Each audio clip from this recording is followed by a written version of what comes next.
Well, we are at the part of our Sunday service where we get the special words from our practitioner and good friend and spiritual mystic, Corliss Serber. And so, yes.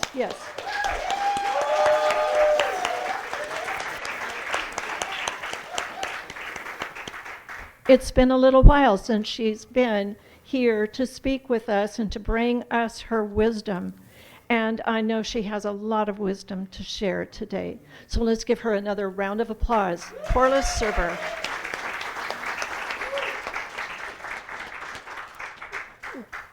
Good morning, everyone. Morning. Is this on? Yeah. Okay.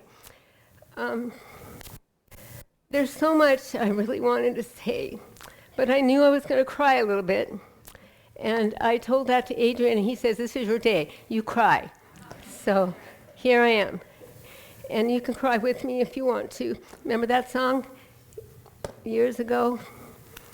Yeah. Well, anyway, what brought me here is firstly, I want to say thank you to each and every one of you. You cannot imagine being in that hospital all those weeks and hearing from everybody. And once I started writing those little update things, because I couldn't write to 135 people every day, which was very nice to be wanted, but it took a lot of energy.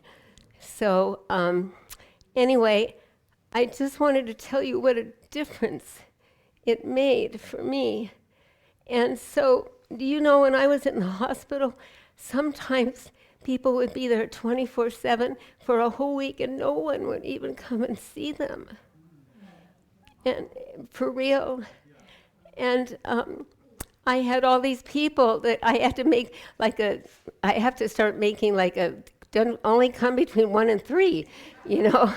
So thanks to Kay Ross's good idea. So I would like to give you a hand for being there for me. And the reason I really wanted to be here today is because I believe in a living legacy. Do you believe in a living legacy? If you are going to define a living legacy for anybody, would somebody be willing to share with me what their definition is? Something that people remember you by and follow your light and try to spread what they've learned from you onto other people. Okay, thank you. And maybe anyone else? Thank you, Shannon. The gift that keeps on giving. That is so beautiful, isn't it? Between the two of you, well, you've nailed it and how I think. And you know, I've been dubbed the queen. Now I'm the queen. The queen of, I guess because I'm maybe not the oldest, but I'm the oldest practitioner here. And so now I'm considered the queen. And the reason I'm considered the queen means the world to me. Not that I'm the queen, but what it means is I do my practice. I do it every single day, no matter, even in the hospital, even in pain beyond belief I never thought I would have to have. And because I know that's the truth. And we each are that truth. It's not just me.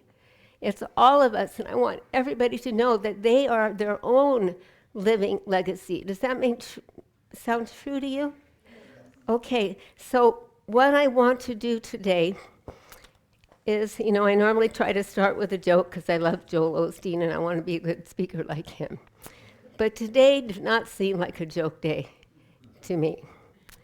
So I'm going to ask you to close your eyes and take some breaths with me. I'll guide you, okay? It hasn't been easy to breathe sometimes these days, but I'll still guide you anyway. All right, so breathing in deeply and holding and slowly letting go.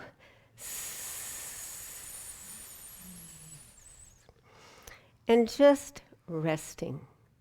Let us rest between breath.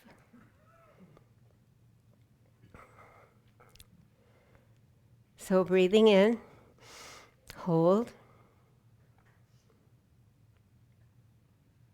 and let go.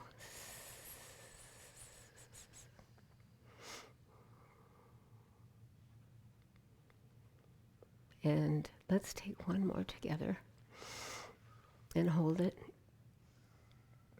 And honor this breath by taking this breath deep into your diaphragm and just keep on letting it out till there's absolutely nothing left of that breath.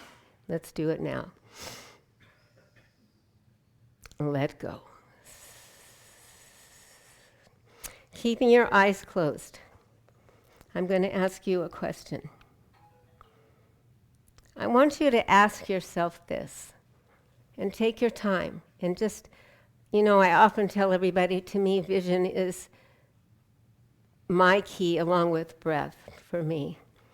And it has never failed me. So I always just see like a vision space, a little bit above my eyebrows, a little forward from my forehead, and that's where my space is, where I can see, believe, and achieve.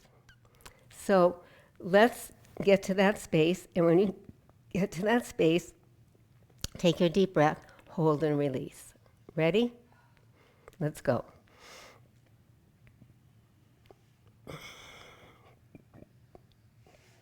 Here's your question. Silently, silence is so good. Silently ask your mind, how much do I believe in the value of daily spiritual routine? You don't have to please me. You don't have to please the trees outside, the leaf that's blowing. You tell the truth to you. How much do you believe that in the value of daily spiritual practice?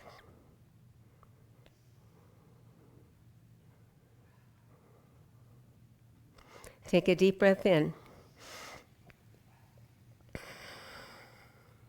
Out. Now, how many people, you can just raise your hand, keep your eyes closed, how many people actually count their blessings every day? They do some kind of blessing work.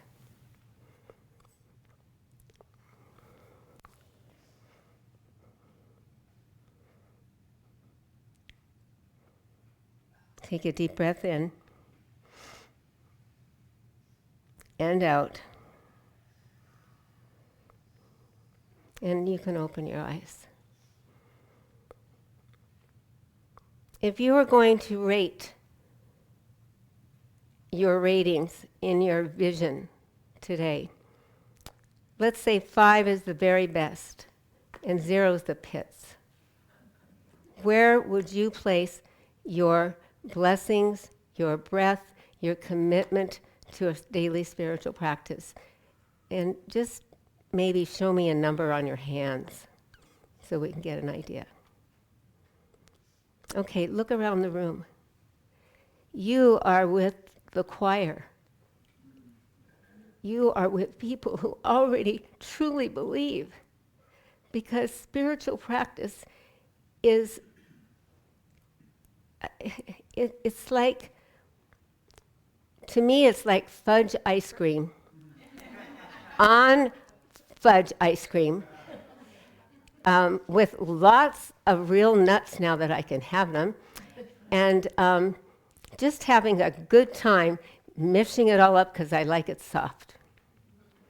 So to me, that's how it is. And because breath is key, I absolutely found these beautiful, it's from the Science of Mind magazine. That's probably no surprise to most people, since that's my favorite magazine. All right, close your eyes again. And picture you are the breath of life. You are the breath of life. Not me, not your neighbor, not your son, not your daughter, you.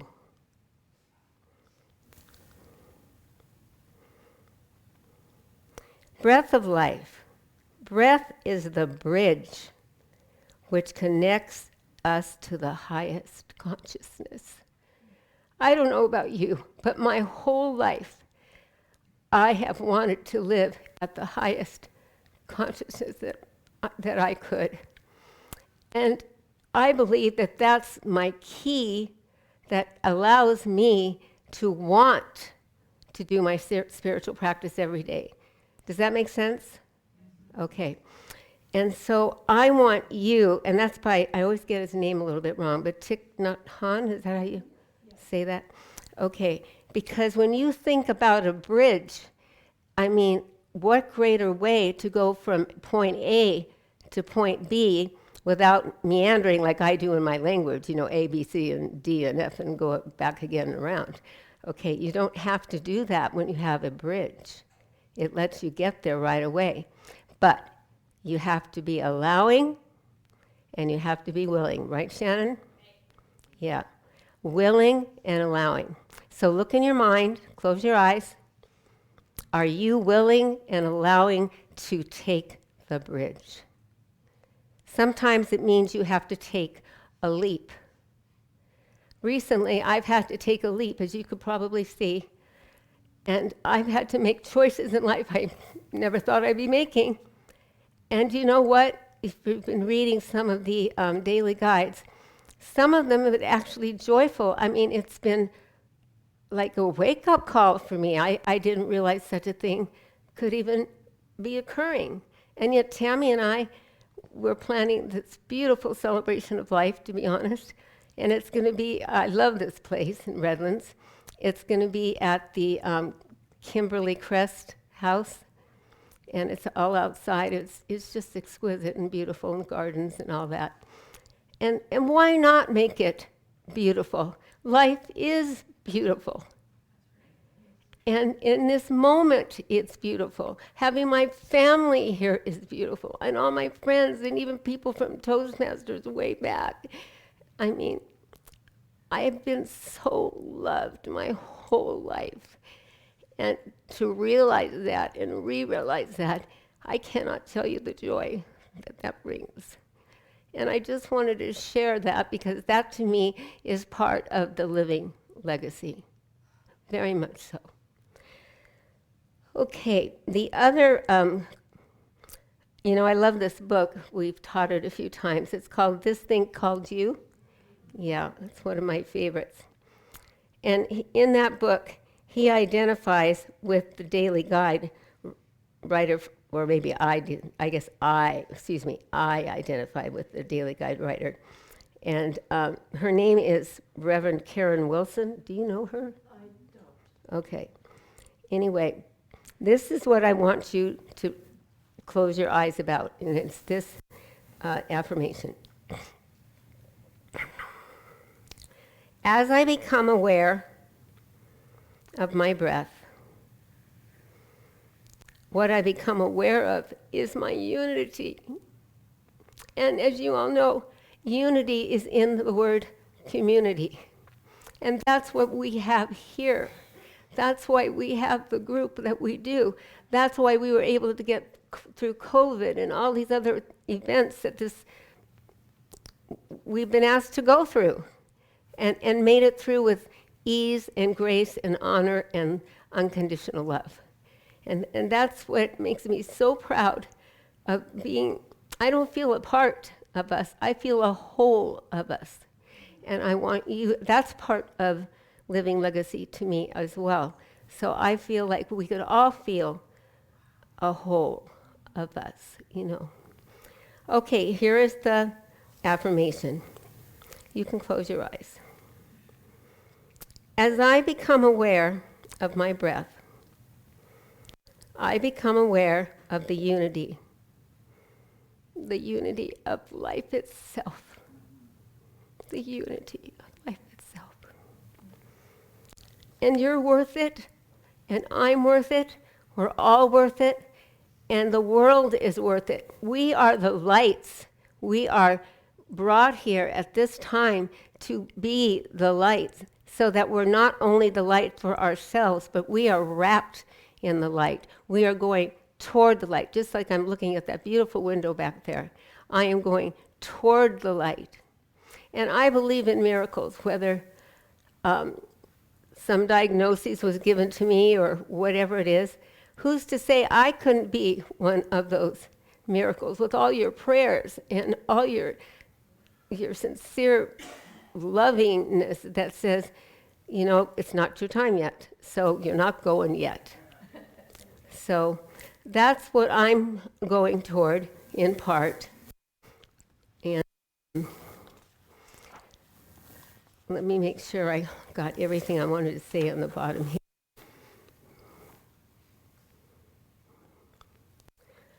Okay, I want to tell you a slight little story from the hospital. There's a very, very, very beautiful song. It's called Breath, and it obviously goes with what we're doing today. And I want you so much to listen to the words of this song. It's a little bit longer. It's not of our culture, but, you know, after all, science of mind, we embrace everything that's good and right and beautiful in all cultures, right? As long as they believe in God.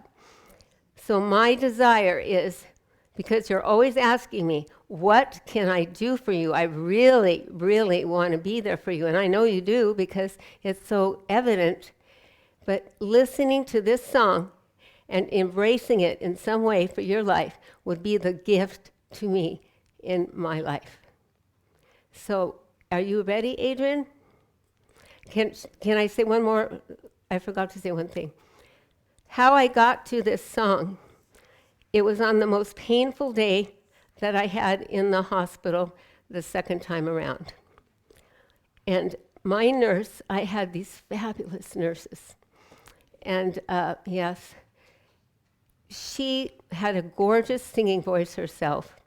She knew of this song. She said, I know what'll help you because it takes a little while for morphine or whatever they gave me to kick in. Do you know she crooned this song to me next to my cheek and kissed me over and over again, telling me that she's never had a patient like me and I deserve to get the best. And so she was giving me her best. Yes, she actually said that. Anyway, so when you're listening to this song, I want you to know it was given to me with great kindness. She herself had her own spiritual routine that mattered to her every day. And you could tell how she lived her life because just in the way she touches you and shares with you, you know that she's really there, you know, with you. And like a good practitioner is, really. So that's what I would request, and I hope you enjoy. Thank you.